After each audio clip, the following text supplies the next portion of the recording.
All right, Shauna, let's get to the other massive story the financial world is consumed by today. That man, FTX, SBF, and the collapse. The former head of the collapsed crypto exchange FTX, Sam Bankman-Fried, facing a pile of criminal charges and civil claims. The Justice Department earlier today unsealing a federal indictment charging Bankman-Fried with fraud and conspiracy. The SEC and Commodity Futures Trading Commission filed separate suits alleging violations of securities and trading laws.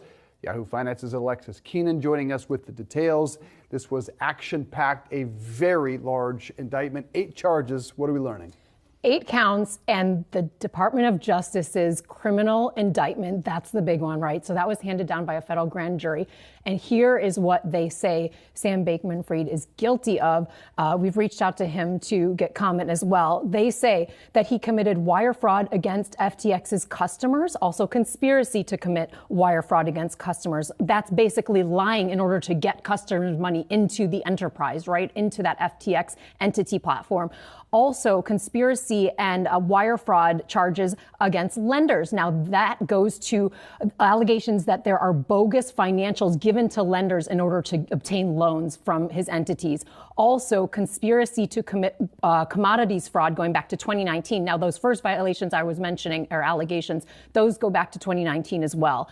Also, conspiracy to commit securities fraud going back to 2022 only, so less of a timeline there, and that's general securities fraud. Also, conspiracy to commit money laundering back to 2020. There's no detail really given on that in this complaint. Finally, there is a charge for conspiracy against the United States for violation of campaign finance laws. So a whole lot going on there. In addition, are claims filed by the SEC. Those are violations of securities laws. Also claims from the CFTC for violations of the Commodity Exchange Act and its regulations. However, we should expect, given the DOJ's charges, that those 2 suits would be stayed or held pending the outcome of the criminal charges. A lot there. Charges facing SBF, that is for sure. Alexis Keenan, thanks so much.